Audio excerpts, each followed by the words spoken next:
Quem aí tem essa fala? Fala, Rô. Abre o microfone aí e divide com a gente.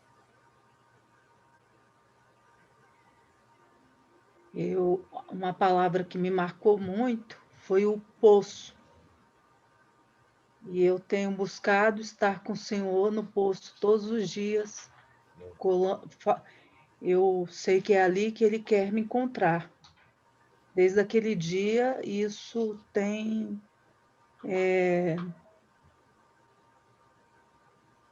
sido um liquidificador na minha vida.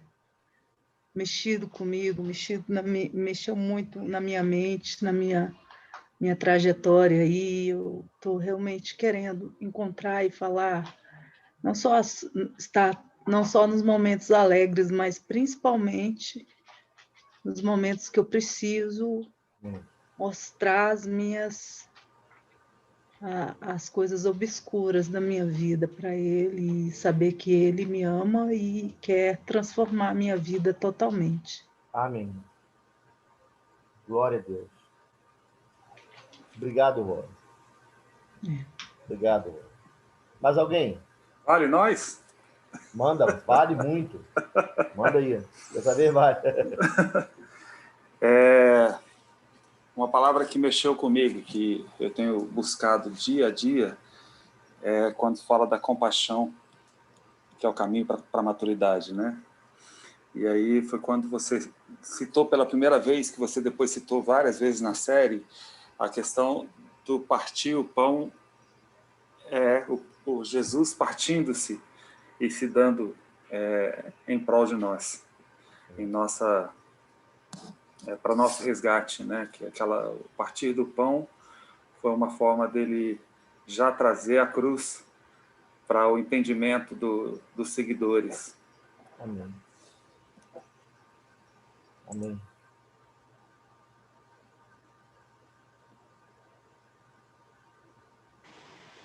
Oi, posso falar? Claro, amado, bem-vindo. Fala, queridão. Tô aprendendo ainda a mexer nesse negócio. Então, às vezes... Então, a gente estava hoje, eu e a Rita, a gente estava fazendo um estudo aqui, né? E a gente estava vendo falar sobre o tempo de Deus, né?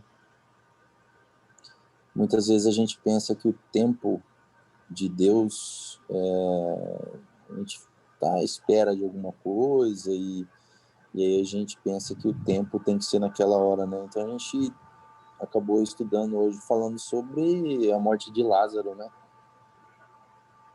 Que era muito próximo, né, a Jesus, só que Deus tinha um propósito, né, com a morte dele, né? Então, assim, até quando na passagem ainda falava assim que quando Jesus chegou, as irmãs, né, de Lázaro chegaram e falaram: se Jesus tivesse chegou antes, talvez ele tivesse sobrevivido, né?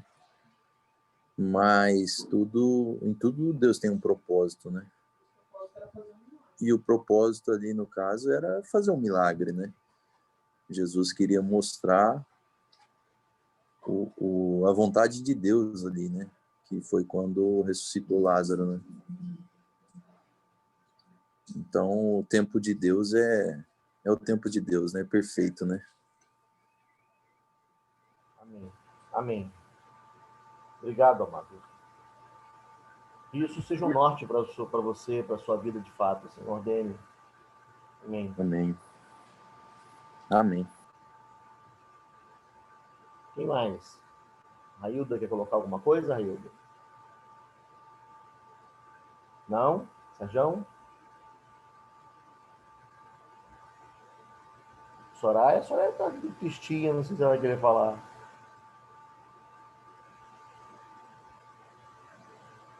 Não, Sor? Acho que não.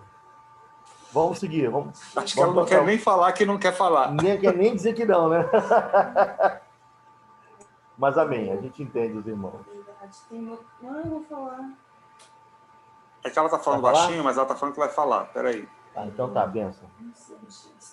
Pode falar, filha, tá pegando. Então, tem várias mensagens que a gente tem escutado ao longo dos domingos, né? Ao casamento que Jesus fez, o milagre da água e vinho, né? Sobre aqueles vários jarros, né? Você pode trazer na vida que cada vaso daquele é uma pessoa, né? E igual como eu falei naquele dia, a transformação é de dentro para fora. A água estava ali dentro daquele vaso e ela foi transformada. E aí, quando ela se mostrou para outras pessoas, ela é transformada, né? Então, assim, independente do tamanho da jarra ou do vaso que ele fez um milagre, houve transformação em todos. E assim é a gente. E a gente não pode esperar que o outro tenha a maturidade, o conhecimento que você tem, porque cada um é o seu tempo, cada um é de um tamanho. E Muito bom. partir o pão também, né? Aquela mensagem ficou muito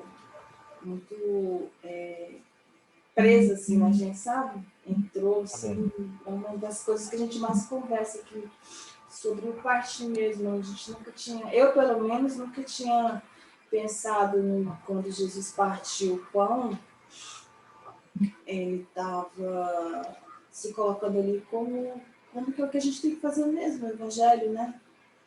Você tem que se rasgar e você tem que deixar de ser você em prol do outro e do Amém. evangelho. Se você não fizer isso, você não alcança o objetivo. Você vai ficar na caminhada aí, quando chegar lá no final, você vai perceber que você não fez nada, porque você não se partiu. É isso. Obrigado, Sô. Então, amados, eu quero estimular os irmãos nesse sentido. Eu quero estimular os irmãos a que tenhamos apego ao princípio de palavra que Deus nos dá. E tenhamos um compromisso. Nós, não é entre nós apenas, mas sobretudo entre nós e o Senhor, de fazermos da palavra que a gente recebe, de alguma maneira, um norte, uma aliança de prática a cada dia. A gente não consegue ser perfeito. Também não é essa a proposta. Mas que a gente seja maduro. E o que a Bíblia quer dizer como maduro? Quando a Bíblia fala de até que alcancemos a condição de varão perfeito, por exemplo, ela não está falando... A palavra grega ali para perfeito é maduro mesmo. A condição de varão maduro, de homem maduro, ou de pessoa madura diante de Deus. E que condição é essa? Não é a condição de perfeição, mas é a condição de um compromisso de, como Paulo disse, né, da gente cada vez ter a prática da palavra mais inserida na vida da gente. Então, que haja um compromisso nosso de fazer da ministração, do encontro com a palavra, uma coisa mais do que uma empolgação emocional, mas uma transformação objetiva da vida da gente. Então, eu recomendo aos irmãos, por exemplo, as mensagens têm ficado gravadas, seja no aplicativo ou no Instagram, e a gente tem facilidade para reencontrar essas ministrações de novo. Então, eu queria animar os irmãos a rever algumas mensagens, a reencontrar a palavra, para que o Senhor nos dê, de fato, uma transformação, uma mudança de vida, assim, né? Amém? Hoje, a nossa palavra é voltada para a renúncia. E eu sei, por exemplo, que esse assunto é um assunto divergente de um evangelho de dádiva, de um evangelho triunfalista que a gente tem tido como prática nos últimos dias, assim. Um evangelho que dá a você alguma coisa, uma mensagem, uma pregação que de alguma coisa te faz ganhar, de algum jeito te faz ganhar. E é estranho porque ganhar nunca foi a temática principal, o propósito do evangelho. Muito pelo contrário, a propósito do evangelho e a temática principal do evangelho é perder, é renunciar. A encrenca dos discípulos com Jesus era justamente essa. quando eles viram tanto poder em Jesus, quando eles viram tanta autoridade em Jesus, eles achavam que Jesus, todos os discípulos tinham uma cabeça de que Jesus ia estabelecer um reino para aqueles dias, porque ele tinha poder para enfrentar Roma. Ele tinha autoridade sobre a vida e a morte, ele tinha autoridade sobre o poder da natureza, ele tinha autoridade sobre os demônios, sobre o espiritual. Então, eles acreditavam que Jesus viria. Eu acho que esse foi o motivo, inclusive, que fez Judas entregar Jesus, porque ele acreditava que Jesus ia se manifestar rei, senhor e governar naqueles dias, tirando o império de Roma em relação a Israel, por causa das dádivas, as coisas. E quando eles começaram a ver um Cristo que se entregou, que perdeu, que foi agredido no rosto, que foi cuspido, que foi humilhado e crucificado, eles não entenderam esse Cristo. Onde está todo o poder dele, né? Cada pessoa que ia ali e falava mal de Jesus, para eles era um beco sem saída. Se tu és o Cristo, desce da cruz. E eu acho que os discípulos se perguntavam, é verdade, por que ele não desce? Onde está o teu reinado? Toma aqui uma coroa, se tu quer ser rei. Enfiaram a coroa de espinhos na cabeça dele e disseram, tu és o rei dos judeus. Olha que vergonha, o rei dos judeus. O nosso rei tem um trono, e o rei dos judeus estaria nessa condição. E os discípulos disseram, é verdade, por que ele não faz nada? Essa crise também é a crise evangélica. A crise dos não evangélica no sentido dos que seguem o evangelho, mas evangélica no sentido daquele segmento religioso que se deu depois da Reforma Protestante, os chamados evangélicos. Eles começaram a se apegar a uma bênção, a uma conquista e a uma vitória que não foi feita para ser perseguida, mas para perseguir. Eles colocaram toda a recompensa do evangelho no alvo. Vocês estão entendendo isso? Porque o evangelho tem um alvo, e o alvo é a cruz, é a crucificação. E tem um resultado, que é a bênção. Versículo 2 de Filipenses. Tende em vós o mesmo sentimento que houve também em Cristo Jesus. Ele está falando do alvo, do propósito do evangelho. Qual é? Pelo que não se considerou ser igual a Deus, coisa que se devia pegar, mas esvaziou-se a si mesmo, até a forma de homem, sendo achado em figura humana, se colocou na condição de servo, e servo até a morte, e morte de cruz. Aí, renúncia, renúncia, renúncia, renúncia. Propósito.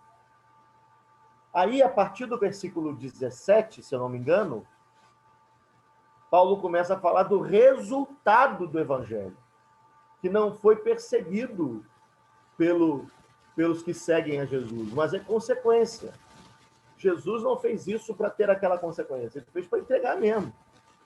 Mas aí ele fala, pelo que também Deus o exaltou soberanamente e lhe deu o nome que está acima de todo nome, para que ao nome de Jesus todo joelho se dobre, toda língua confesse que ele é Senhor.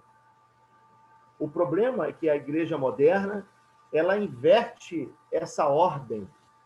Alguém pode dizer para mim, Alexandre, você não acredita então na prosperidade, na cura, no milagre proveniente da vida em Cristo? Eu acredito nisso tudo.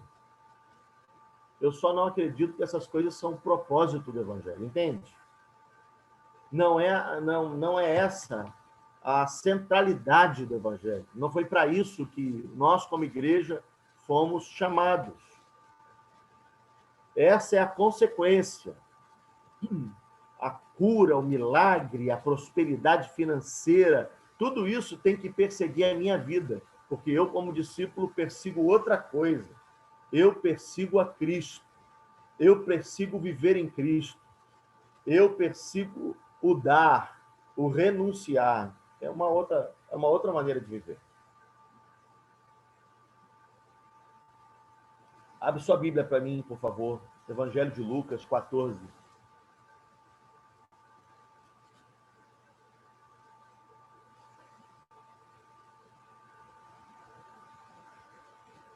Evangelho de Lucas 14, versículos 25 em diante.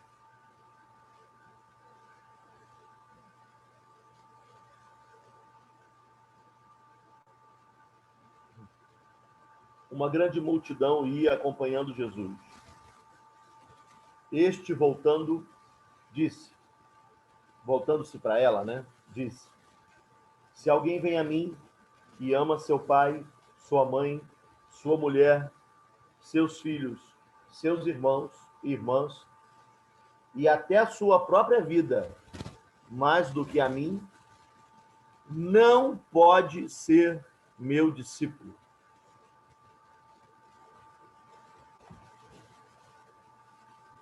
Qual de vocês, se quiser construir uma torre, primeiro não se assenta e calcula o preço, para ver se tem dinheiro suficiente para completá-la?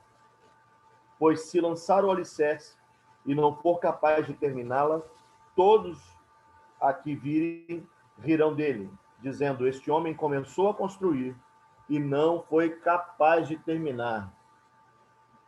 Ou qual é o rei que, pretendendo sair à guerra contra outro rei, primeiro não se assenta e pensa se com 10.000 homens é capaz de enfrentar aquele que vem contra ele com 20.000?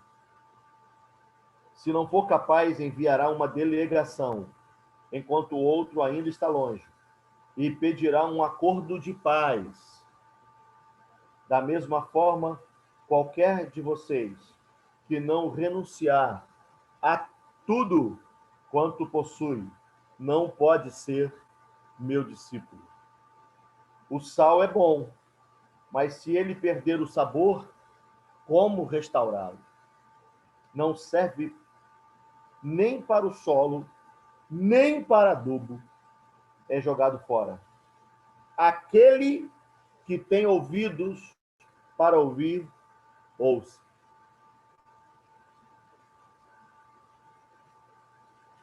Essa mensagem não é para todos. A mensagem que diz Deus vai te enriquecer é para todos. A mensagem que diz Deus vai te curar é para todos. A mensagem que diz não vai haver problema na tua vida é para todos. Mas a mensagem que faz discípulos é para quem tem ouvidos para ouvir. É para quem tem um processo de conversão do Espírito já iniciado na sua vida. É para quem pode subir mais um degrau na maturidade, no momento da caminhada. É para quem é o desafio da completa desconexão comigo mesmo. Completa desconexão com a minha própria alma. É a espiritualidade da OLX. Do desapega, desapega, desapega. É a capacidade de pegar todas as coisas que você tem como caras e preciosas ao seu redor e entregá-las a Cristo. Agora, me deixe dizer uma coisa a você. Desapegar é diferente, renunciar é diferente de perder. Olha aqui, ó. Deus pode estar trabalhando na tua vida no momento agora. O cara perde o emprego, por exemplo. O cara perde o emprego, entra em crise, em luta. E Deus diz: calma, rapaz, eu estou no controle. Eu estou no controle, desapega. Eu é que estou fazendo esse processo na tua vida, fui eu que te tirei essa provisão. Eu que estou trabalhando o vaso. O cara tinha dinheiro, já não tem mais. Aí entra em luta e Deus começa a falar com ele: rapaz, deixa eu moldar, deixa eu trabalhar. Eu estou formando a tua vida. E a gente, no meio do processo, consegue entender que é Deus. Eu não sei se você já passou por isso, eu já, muitas vezes. Entrei num processo de angústia. Senhor, por quê? Porque aqueles porquês da gente. E no meio do caminho a gente começa a entender. E aí a gente passa a descansar. Fala: foi Deus que tirou, amém. Deus que tirou de mim, amém. Irmãos, isso é bom, isso é bom, isso é um crescimento. Mas você primeiro perdeu para depois renunciar. Você está entendendo? Agora, maturidade é quando você renuncia sem perder. Renuncia sem perder. Eu estava falando sobre um irmão uma vez numa sala, num bate-papo, numa conversa, um irmão que eu conheço, que é um homem milionário, uma pessoa com muito dinheiro, muito rica, muito rica. E eu estava dizendo que essa pessoa, esse irmão, ele é um exemplo para mim de lidar com dinheiro. Porque eu conheço algumas práticas dele que não são conhecidas pelo público, de finanças, maneira como ele lida com o dinheiro dele. E que a maioria das pessoas não conhece, não sabe. Ele é um homem milionário, muito rico, mas ele aprendeu a renunciar ao dinheiro. Aí alguém disse para mim, mas ele continua rico. Aí eu disse, é que Deus não quer tirar, ele quer que você renuncie. É uma outra coisa. Deus, ele é galardoador daqueles que o buscam. Ele não quer. Ele, quando tira, é porque é necessário tirar. Mas não é que haja prazer em tirar. É diferente. É como eu e você, que seu filho pede um tablet, um presente de tecnologia qualquer, caro, um celular, um smartphone caríssimo. Seu filho pede a você de presente de Natal um iPhone 12. E aí, você dá o iPhone para o seu filho, um presente caríssimo. E você vê ele feliz, porque o coração de um pai, de uma mãe, é ver seus filhos felizes, não é verdade? A gente não economiza para ver os filhos felizes. Se você pode dar, você dá. Se você tem condição financeira para dar o que o teu filho quer, você dá. Aí, de repente, o pai percebe o filho naquele telefone, sem querer mais se relacionar com a família. Um dia o pai pega o telefone para vasculhar e vê que o telefone se transformou num instrumento de pecado. E cuidadoso como ele é, ele fala, vou tirar de você esse telefone. Eu te dei, mas eu não quero mais que você use, porque você está usando mal. O pai não faz isso com alegria. O pai não faz isso por prazer, mas por necessidade. Porque não quer perder o filho, não quer ver ele se perder. Assim é a relação de Deus com a gente. Se de outra maneira o pai dá o telefone e ele percebe que o filho ganhou o telefone, ficou feliz com o telefone, usa o telefone, mas o apego maior do filho é com a família, é com ele. Ele, nas oportunidades de estarem juntos, o filho despreza, desliga o telefone, porque agora eu vou estar com meu pai. É diferente. Papai está aqui, poxa. Eu vou celebrar meu pai, eu vou estar com ele. O pai nunca vai querer tirar o telefone, porque ele sabe que o telefone só abençoou, só alegrou, só trouxe um adorno. Talvez o telefone sirva, inclusive, para ele fazer coisas boas. Assim é o Senhor. A espiritualidade da OLX, que eu tenho falado, que estou falando aqui, é quando Deus não tirou de você, mas você renunciou por valores maiores àquilo que Ele te deu. É quando Deus te deu uma família, mas essa família não é uma prioridade espiritual para você. Você desfruta da família com alegria. Você vive na família com alegria, mas você tem um padrão maior de satisfação que é o Senhor. Então você volta o teu coração para o Senhor, para servir o Senhor e para se dar ao Senhor. Isso é renúncia. Quando Deus te deu dinheiro, posição, quando Deus te deu uma casa, quando Deus te deu um carro, e Deus deu bens a você que eram teu sonho, e você tem esses bens, e você desfruta deles, mas de repente eles não tomaram o lugar de primazia, o lugar mais importante na tua história. Mas todas essas coisas, o dinheiro, os bens, o carro, a casa, o título, os negócios, se transformaram em um instrumento, uma ferramenta para você glorificar o Senhor, o teu papai. E aí, isso é renúncia. Quando Deus dá a você coisas e você pega estas coisas para amar pessoas. Eu não sei se é verdade, mas dizem que Márcio Valadão disse que você deve amar as pessoas usar as coisas para amar as pessoas e não usar as pessoas para amar as coisas. Há pessoas que se instrumentalizam de pessoas para ter coisas. Quero dizer, eu me cerco de gente que vai me dar coisas, vai me agregar. O mundo empreendedor, por exemplo, corporativo, ensina isso para você. Se cerque de pessoas que agreguem alguma coisa a você. O network, gente que pode te colocar num bom negócio, numa boa empresa, gente que te agrega alguma coisa. Então, você tem gente para te beneficiar de alguma forma. O Evangelho te diz outra coisa, se cerca de gente que você pode beneficiar de alguma forma. É você que dá, é você que serve. Se eu quero aprender a renunciar, se eu quero ter o Evangelho, eu preciso aprender a espiritualidade da OLX, é o desapega o tempo todo. É ter como se não tivesse. É olhar para tudo que Deus me dá como ferramentas para abençoar meus irmãos com quem eu me relaciono, a gente que está ao meu redor. Pegar todas as coisas que Deus me dá e devolver para Ele como instrumento de glorificação dEle. Isso é renúncia. Muitas vezes reunido com irmãos, falando, você tem que renunciar a tudo por Jesus. Os irmãos não entendem, porque a cabeça deles está ligada a perder. E perder talvez seja mais fácil do que renunciar. Porque eu digo aos irmãos, por exemplo, sobre aquele amigo milionário que eu conheço. Eu não tenho autoridade para falar de dinheiro. Por que eu acho que eu não tenho autoridade para falar de dinheiro? Porque eu nunca tive muito dinheiro. Eu não sou um homem que já teve muito dinheiro na vida. Eu nunca tive muito dinheiro.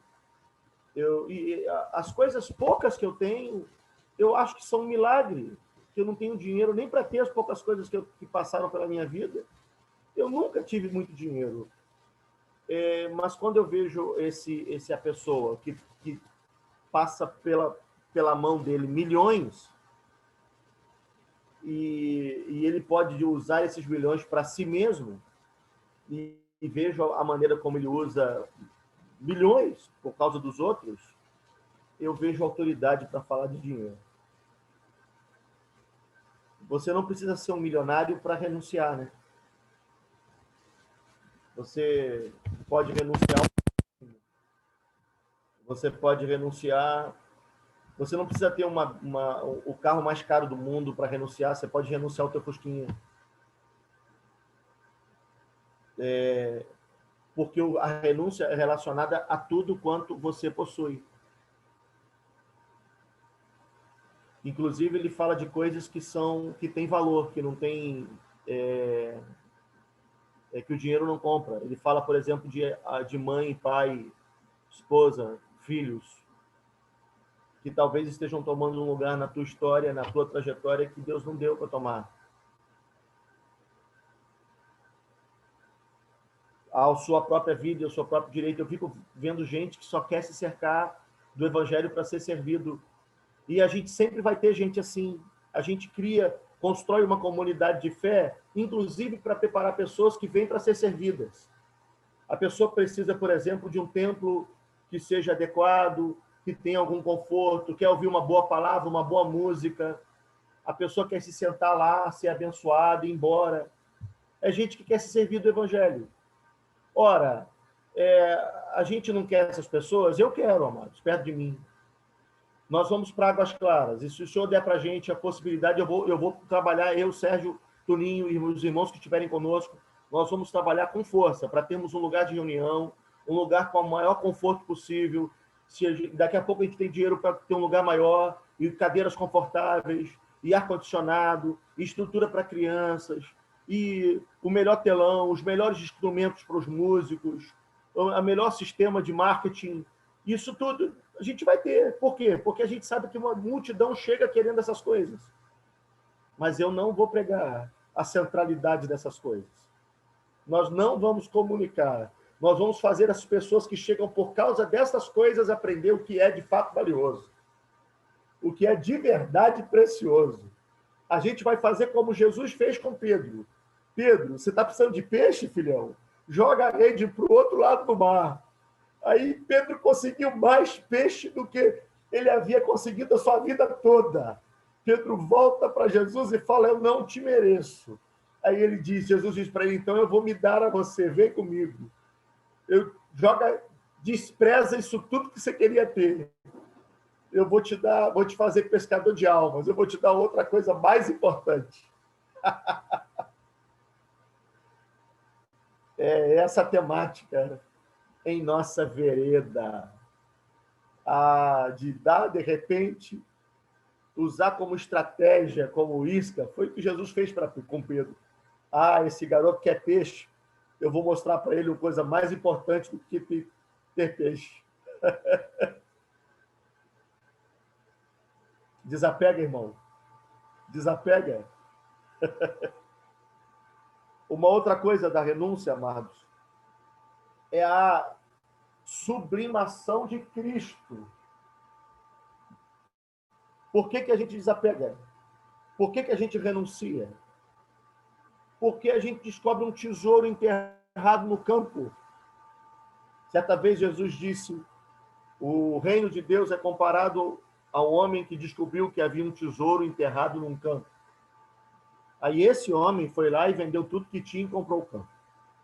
Esse é o motivo do desapego, esse é o motivo da renúncia. É descobrir um tesouro enterrado no campo. Você sabe por que as pessoas gostam de lugares confortáveis para reunir? Quando pensam em igreja, elas pensam numa estrutura para cuidar dos meus filhos. Ela pensa em boa música. Ela pensa no ar-condicionado do templo. Ela pensa na maneira agradável como a pregação é feita. Ela pensa no ganho que ela vai ter, porque essa pessoa ainda não descobriu o tesouro enterrado no campo.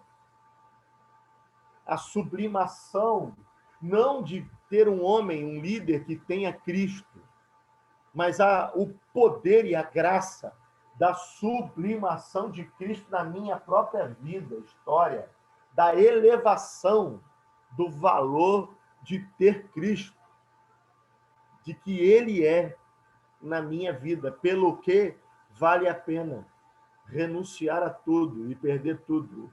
O homem que anda com Cristo, ele não tem nada para perder, porque Cristo é a sua suficiência. Aleluia. É a leitura maior e melhor do Salmo 23, que diz, o Senhor é o meu pastor, gente. O Senhor é o meu pastor. Meu pastor não é o Alexandre Prego, não. Meu pastor não é o homem. O Senhor é o meu pastor. Então eu não sinto falta de mais nada. Eu não tenho falta de nada. Eu não consigo sentir falta de outra coisa, porque Ele cuida de mim. Ele me supre.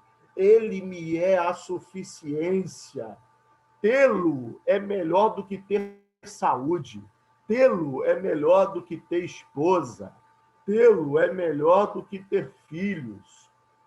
Tê-lo é melhor do que ter dinheiro. Tê-lo é melhor do que ter carro. Tê-lo é melhor. Tê-lo não é a ferramenta para ter uma coisa melhor. Tê-lo é melhor.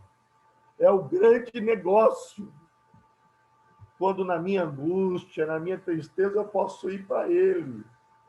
Porque é Ele. Ele não apenas, amados, Ele não apenas me conduz a pastos verdejantes. Ele é o meu pasto verdejante. Ele é a minha água tranquila. Com Ele eu passo no vale, eu passo em vale de sombra de morte. Com Ele. A gente renuncia, amados, porque a gente tem a Cristo. Porque qualquer coisa pode tirar de mim tudo que eu tenho, mas nenhum poder pode me tirar Cristo, minha suficiência, minha alegria, meu prazer. É por causa dessa consciência que Jó, depois de ter perdido tudo e antes de ganhar qualquer coisa, consegue orar pelos seus amigos. Jó foi perdendo tudo e, enquanto ele não renunciou a tudo, ele continuou perdendo. Lá, quando ele começa a orar pelos seus amigos, para Deus abençoar seus amigos ainda doente, ainda empobrecido, ainda sem família, a Bíblia diz que agora a bênção pode te perseguir, Jó, porque você me descobriu, você me encontrou. Asaf entrou em crise no Salmo 73. Até que entrei no santuário de Deus, dizia Asaf. Aí, quando eu entrei no santuário de Deus, tudo que eu não tinha perdeu valor, nem quero mais. Eu nem quero mais. Porque eu descobri que o Senhor é o meu tesouro, dizia Asaf. Quem eu desejo no céu além de ti, ele pôde falar. Aleluia. Aleluia. Você vai conseguir renunciar a tudo quando você descobrir um tesouro enterrado no campo. Quando você descobrir que o que você tem de verdade é Cristo. Aí você pode estar casado e entender que não é para você, mas para o Senhor. Você pode cuidar dos seus filhos e entender que não é para você que eles vivem, mas para o Senhor. Pode andar no teu carro, seja um Fusquinha ou um Volvo S80, e entender que ele é do Senhor, não é para você. Pode morar em um palacete ou em um barraco na favela e entender que isso deve servir ao Senhor. Pode receber por mês um auxílio emergencial do governo, ou 70, 100, 1 milhão na sua conta bancária, e ainda assim entender que esse dinheiro é para o Senhor.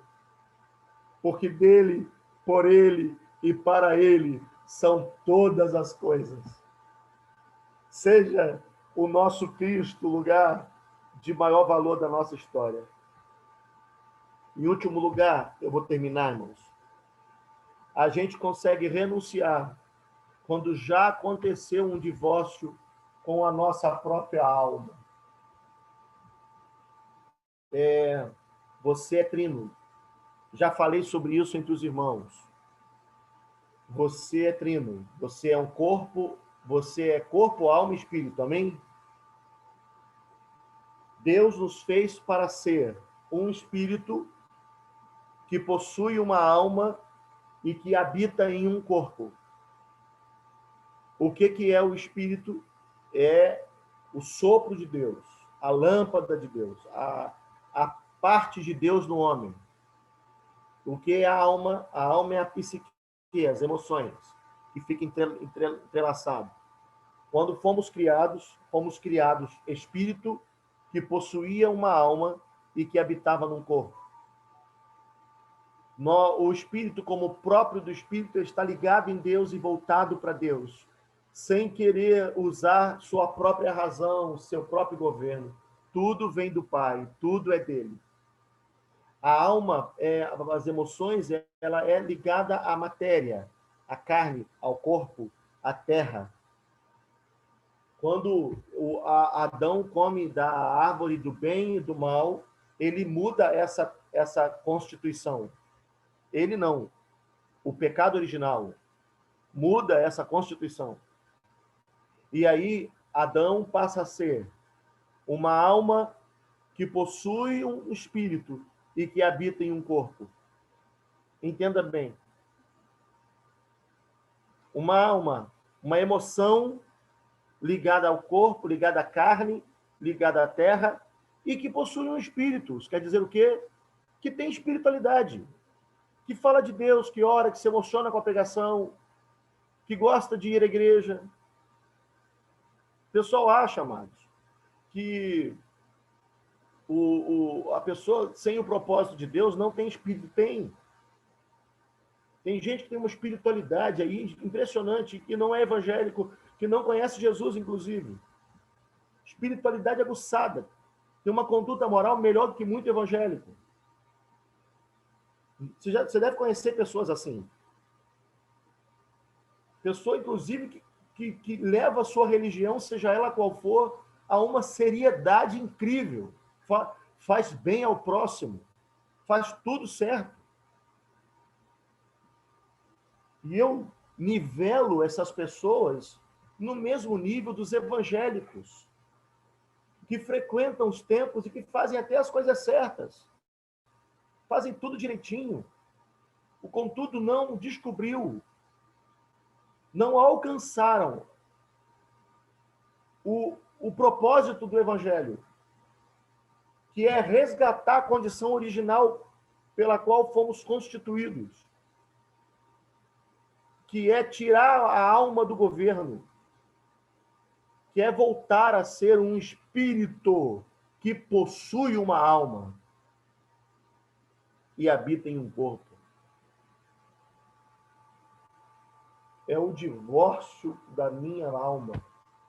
É dizer, eu tenho emoções e tenho desejos, mas não são eles que governam a minha vida. Eu tenho emoções e eu tenho desejos, mas não são eles que motivam as minhas decisões, que inspiram os meus passos. Quem inspira os meus passos é o meu Senhor. Isso é espírito, gente. Isso é espírito. A renúncia, ela é fruto do viver no espírito. A Bíblia diz, andai no espírito e não satisfareis os desejos da carne. E desejo da carne, a gente só acha que carne quer coisa ruim. Nem sempre, gente. Tem coisa boa que a carne quer, que a alma quer. Agora, a minha pergunta para você, pensa no seu coração. Quando Jesus mandou renunciar, será que ele quer que você renuncie só às coisas ruins? Será que Deus quer que você renuncie o adultério, a mentira, o roubo? Será que Deus quer que você renuncie só coisa ruim, o vício? Não, amadão, não. Deus quer que renunciar a tudo. Aquele que não renuncia a tudo, e esse tudo quer dizer tudo, brother.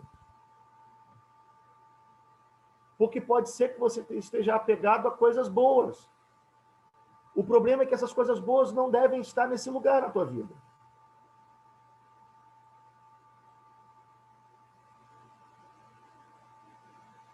Quem é que acha que o Alexandre é louco? Não deixou de ser maluco. Foi louco quando no ápice da sua idade abre mão de construir a sua vida e uma carreira para ir para uma cidadezinha desse tamanho no entorno de Brasília. Aí depois, quando alcança na sua vida profissional alguma coisa, quando começa a pensar que vai poder desfrutar, Deus fala, volta para lá e renuncia tudo de novo. Aí, isso é o maluco do Alexandre? Não, é o louco de quem quer renunciar a tudo quanto possui, que não deve ser Alexandre, que não deve ser Tunim, que não deve ser Sérgio, mas que deve ser qualquer discípulo que renuncia a tudo. E renunciar a tudo, às vezes, vai ter momentos em que você vai ter como se não tivesse. E vai ter momentos em que você realmente não vai ter, porque foi propósito de Deus você não ter.